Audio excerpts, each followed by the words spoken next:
Welcome into the Bearcat Coaches Show. I'm here with head associate men's basketball coach Darius Carter. Darius, this is the first time we've had you on the show, and it's your first season as associate head coach. How have you filled into that expanded role with the team? It's been a great transition. I think that, having a great staff like we do, I think it's made it a lot easier. And everybody kind of, holds their own, and everybody soars with their strengths and excels in their role. So it's been pretty good. You guys are coming off a win over Georgia Southwestern. I saw you guys go uncharacteristic. I think it was 119 from three. How would you rate your team's performance in that game against the Hurricanes? It was the first game this season that we really shot it poorly. Which is rare for us. I mean, I wish I coached a team that could shoot the ball, but we found a way, and that's not easy to do. Anytime you shoot one for 19 from the three-point line, but you go, I think, 20 for 25 from the free throw line, it shows that, we have some balance. Shots weren't falling, but we started getting to the paint. We were more aggressive getting to the rim. So I was definitely happy about that. Jared Sherfield continues to make his presence known on the box score with multiple double-figure scoring performances, although being very close to a double-double. How would you rate his performance so far this season? Oh, he's taken another step in the right direction. I think it's been his best year since he's been here. He's just been super efficient. I think that's the big thing we talk to our guys about, is just being efficient. He doesn't have to force anything. He kind of stays within himself and plays to his strengths. And you can see, look at his percentages. He's shooting, I think, 57 from the field, 44 from three. So he's been amazing this year. Before facing Georgia Southwestern, you'd won 3 straight by 10 or more points. How do you think the loss to Augusta helped spark that run? I think it just showed our guys how good we really are and how good we can be if we keep, sticking with the process and just keep, working hard every day and finishing games, playing for a full 40 minutes. I think it showed our guys it's like, it's within reach. I think if we keep at it on the daily basis and we can stay healthy, I think, our guys see that we definitely have a chance to do something special. So you guys got 2 more games this week against Flagler and Georgia College. What's the key to coming away with 2 wins this week in PBC play?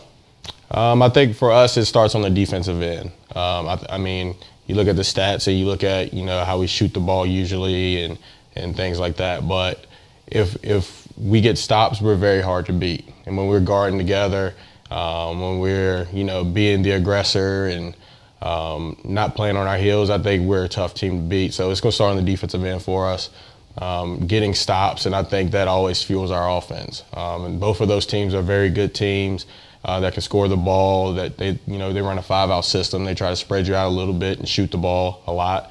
So I think, getting stops is going to be, super key this week more than any other week. Coach, thank you very much for your time. We'll be right back with the Bearcat Coaches Show right after this. Break on the Lake offers a menu loaded with a wide range of delicious seafood and steaks, along with an amazing selection of handcrafted cocktails. From appetizers to soups and salads, Break on the Lake's food is served with an intimate space perfect for a cozy meal with family or a quiet date night. Whatever you're here for, you can always count on Break on the Lake for fresh seafood and a warm welcome from their team. Thanks to Sports Break and Break on the Lake, proud sponsors of Bearcat Athletics. Welcome back into the Bearcat Coaches Show, here with head wrestling coach R.C. LaHaye. Coach, a busy week last week, but it was a very successful week. Let's go back to Wednesday, where your squad beat the number 2 ranked team in NAIA, 19-14 in Life University. A lot of solid performances up and down that lineup, especially Anthony Iacovetti with a win over the defending national champion to secure the duel. How would you rate his performance in the duel? Man, just an excellent performance. He really showed up, stepped up. When you're wrestling the defending national champ, he showed he wasn't intimidated. And, it's kind of interesting, not just Iacovetti, but Joplin too, and Huntsberger. They had 2 returning national champs in their lineup and a returning national finalist. And our guys knocked off all 3 of them. So really, we're proud of Yak, but just great performances top to bottom. Logan Hall, right before Yak, got the win in Southern Victory. It looked like there was a chance for a second there that he was going to get taken down Southern Victory and lose the bout, but he was able to come through. How did having that win at 184 help lead to Iacovetti's success? It helped a ton. 97. You know, wrestling, especially in big dual meets, it's a sport of momentum. And, you know, when one guy goes and gets an overtime win like that, that just fuels the fire. It gets the fans excited and it really, you know, helps carry the momentum to the next guy. We had a great environment on Thursday at Horner Arena. What was your impressions of the turnout for that duel? It was awesome. You know, great turnout. Probably had 500-600, you know, fans there. And I know they had about 1,000 log in online. So great turnout, great energy. And that's what college wrestling and, you know, nationally ranked dual meets are all about. Afterlife, you guys traveled to Mount Olive for a tri-meet on Saturday with plenty of wins going your way. Starting with Yak, you recorded 2 pins on the day. How do you think the win against Life helped him carry that momentum to the weekend? It helped a lot. You know, getting a win over defending national champ just really it has really motivated him, got his confidence going, and he's going to be tough to beat going forward. Another standout performance including James Joplin's 2 pins, along with Hall and Zeph Brower winning both by pin and major decision. Adding to the pin party were David Hunsberger and Debo Juan Edmund Holmes, both of whom had pins in the first period against Belmont Abbey. Overall, what was your impression of the team? It was good. You know, we went there, we expected to dominate. Our goal was, you know, 20 wins in 2 matches. 2 dual meets, 20 wins total. We ended up getting 17, so we were a little short. But, you know, our guys are wrestling really well right now, and as long as we keep getting a little bit better every outing, I'm really excited to see what this team can do with the NCAA Super Regions National Tournament. You guys come back to Horn Arena, finally don't have to do road trips as you face Lincoln Memorial and Coker. Lincoln Memorial on Tuesday, Coker on Thursday.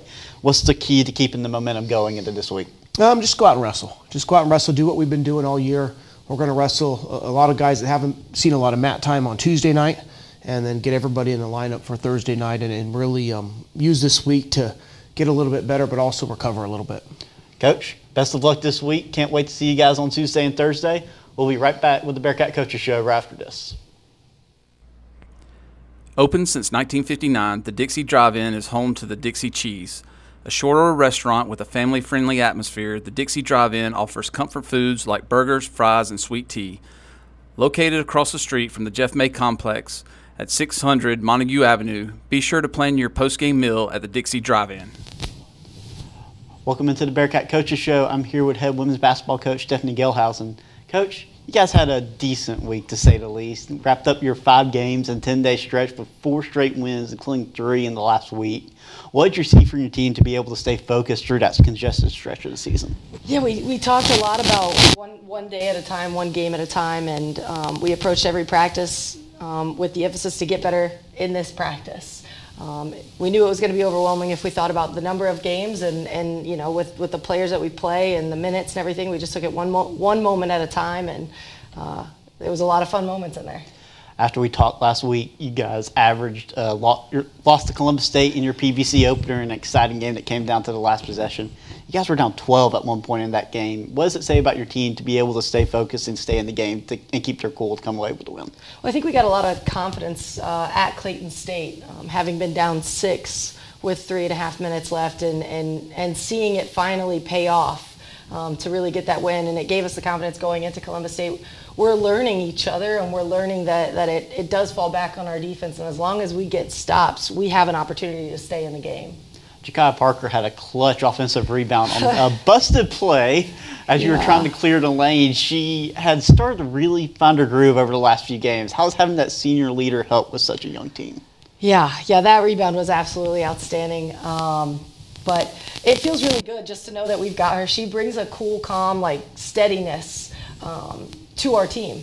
And with the amount of inexperience that we have and youth that we have, I know that her presence out there really relieves some stress on everyone's end. So I'm happy for her that she's really starting to come along and feel a rhythm within the offense and the defense. And I hope that the best is yet to come for her. On Saturday, you guys had your arguably biggest win of the year against the 8th-ranked Georgia Southwestern Hurricanes.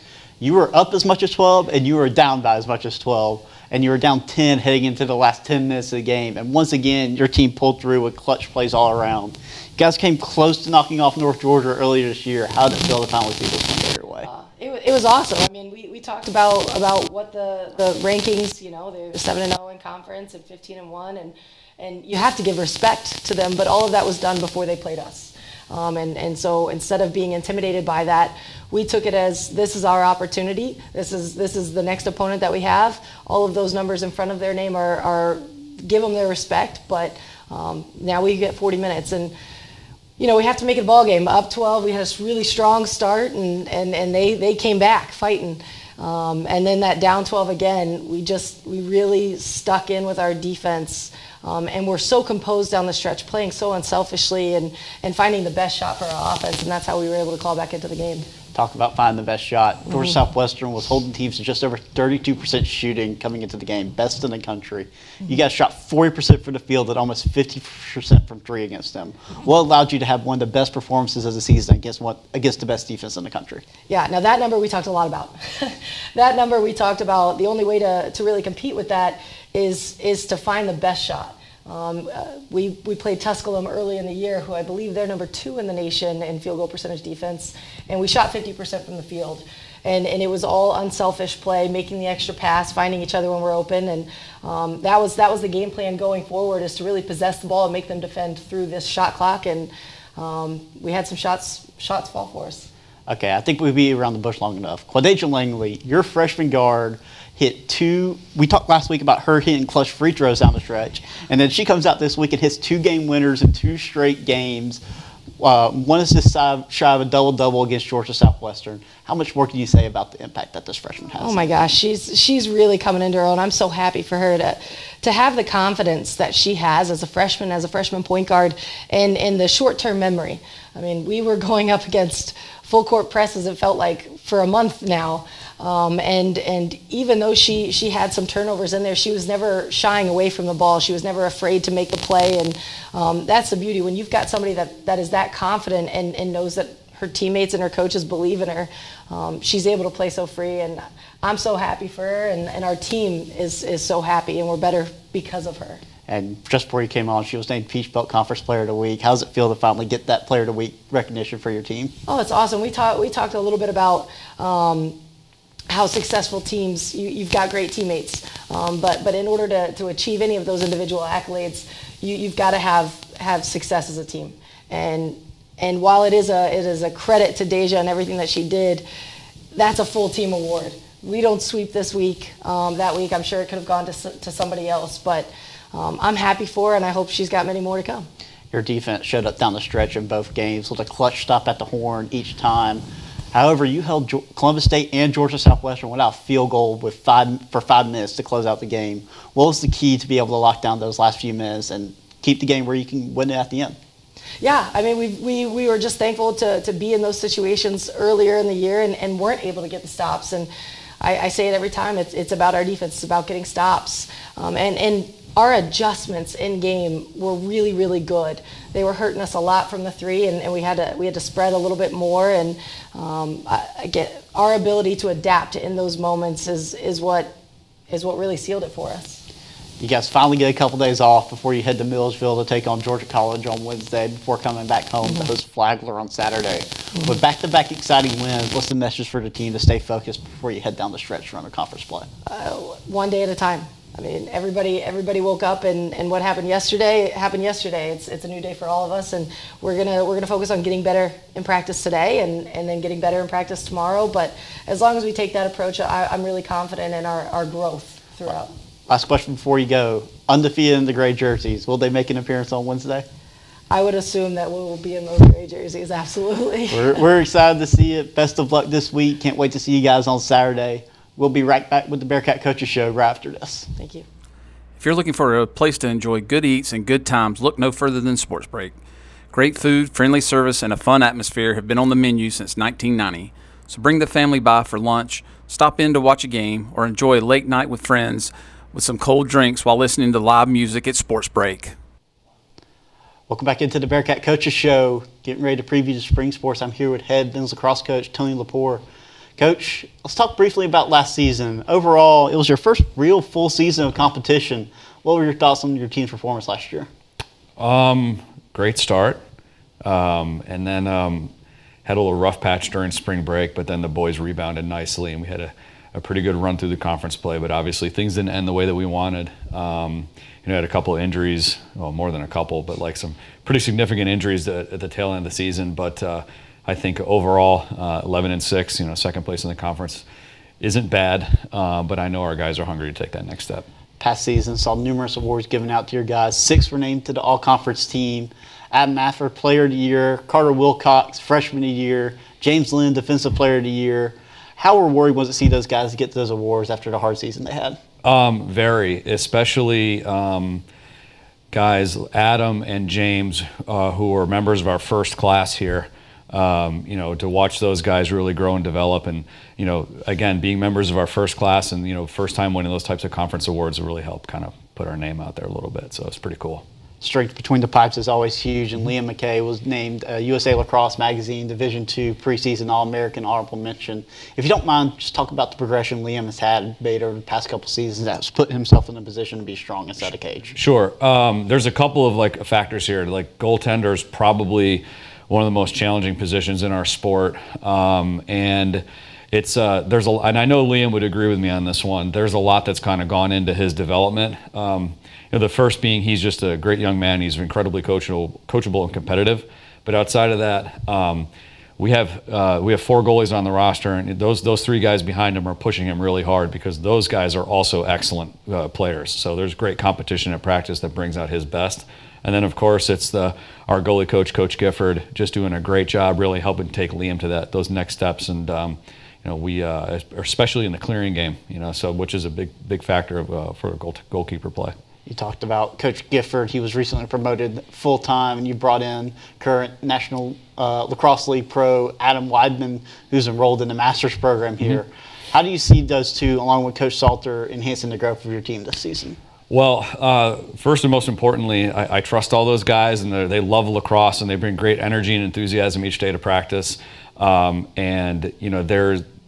What's really nice too is they each played a different position in college as well, and I think they all are just they're wonderful to work with, and I think the guys really like having them out there. It's really great that because we have a roster of 53 players, and to have a full coaching staff so we can really focus on the development piece is only going to help us. So and you're right, having a guy who's a current professional player definitely helps too. A couple of your guys had the opportunity to represent their country this summer and fall. Mm-hmm. Brandon Perkins represented Puerto Rico U21s at the World Lacrosse Games. Jeremy Woodrick, freshman from Saskatchewan, represented Canada at the World Juniors. And Liam McKay played in the Minto Cup. How does playing in these events help boost the broadcast of Lander lacrosse to the world? Well, I mean, first of all, anytime you play on the world stage, getting to represent your home country is pretty cool. And what a unique opportunity for those young men, which obviously we're going to support. Of course, each of those different events showcases a different type of game. So Jeremy competed in the World Junior Indoor Championships. Brandon participated in the U21 Field National Championships, World Championships. And the Minto Cup is the Junior Canadian National Championship. It's extremely competitive, and so just really great for exposure for our program, frankly. And of course, an opportunity for those guys to play over the summer in a high-profile and competitive event. You guys got plenty of tough tests this season. Another meeting with North Greenville, neutral site matchups against Barton and Embry-Riddle. There's also a meeting with nationally ranked Limestone, traditional powerhouse in the nation. What game are you most looking forward to this year? First one. Yeah, can't wait. You know what I mean? Obviously, the opener is going to be real tough. We're on the road at Mount Olive, who, runner-up in their conference last year, a program that in my previous school we competed against in conference. They're always excellent, always nationally ranked. They always have great players, and they're really well coached. And just going to be an extremely tough test, in early February for our guys to get off a bus and try and go pick up a win. Excited to see you guys at Van Taylor Stadium this year. We'll be right back with the Bearcat Coaches Show right after this. Break on the Lake offers a menu loaded with a wide range of delicious seafood and steaks, along with an amazing selection of handcrafted cocktails. From appetizers to soups and salads, Break on the Lake's food is served with an intimate space perfect for a cozy meal with family or a quiet date night. Whatever you're here for, you can always count on Break on the Lake for fresh seafood and a warm welcome from their team. Thanks to Sports Break and Break on the Lake, proud sponsors of Bearcat Athletics. Back here on the Bearcat Coaches Show, continuing our spring sports preview here with head women's lacrosse coach Bob DeShiel. Coach, it's hard to believe, but last year was your guys' first full normal season as a program, as the 2020 season was cut short and the 2021 season was just all over the place.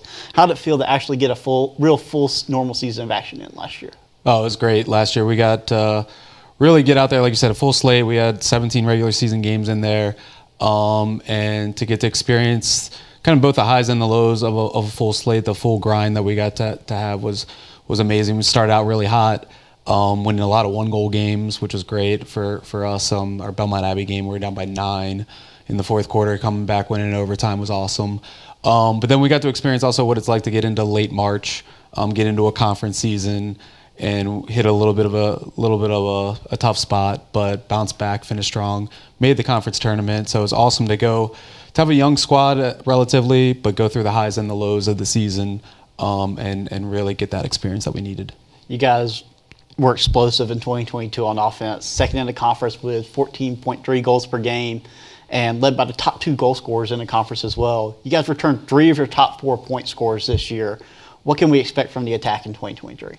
We're expecting even better, even a lot more success this year. As you mentioned, we had Emmy and Alyssa obviously had a great year, all conference year for both of them to lead the conference in scoring. But we're expecting our other pieces like Mickey Burnett is coming back this year as a sophomore to really elevate our game. We've got talent at the midfield position, at our offensive midfield position. So more so than in years past, we're expecting to have really 7 threats on the field at all times that can score, and we're looking for a really balanced attack this year. For just as good as you guys were on offense, defensively you were just as potent. Autumn Husky was named Freshman of the Year in the Gulf South Conference, 3rd in caused turnovers, 3rd in ground balls. How is having her back as a spine of the defense help the others on the back line? It's going to be great. We've got a lot of experience of the defensive end. Autumn obviously had a great freshman year, and we're looking forward for her to build on it. We also have Captain Tiana Hall and a lot of other senior experience. We have 8 different defenders who have started at least 5 college games. So a lot of experience, a lot of competition, and so it's led to some really competitive practices and scrimmages, and we're really looking forward to an improved defensive effort. Last year, saw you guys ranked as high as 19th nationally in appearance in the Gulf South tournament. What's the key to another successful season this year? It's just really going to be being able to gel throughout the course of the season, being able to deal with the grind of a 16-game slate that we have this year, and it's going to be able to go through a really competitive non-conference slate. We have a couple nationally ranked teams on that schedule out of conference to get us prepared to peak in April to really be gelling and flowing late April to get that Gulf South championship and put ourselves in contention for an NCAA bid.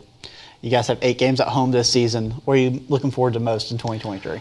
There are a lot of good ones at home in 2023. We are playing, as of right now, we've got 3 nationally ranked teams on the schedule, and they're all coming home. We got Limestone, we got Wingate. Wingate made the NCAAs last year. We have Embry-Riddle, who's just on the outside there. And then once we get into conference play, we've got preseason #1 pick in the Gulf South, Flagler. We closed the season with them. So a lot of really, really good games and to be played here in Greenwood. Coach, excited to see you guys at Van Taylor Stadium this year. Hopefully get a Gulf South championship to bring home to Greenwood. Absolutely. Thank you for watching the Bearcat Coaches Show. We'll see you next time.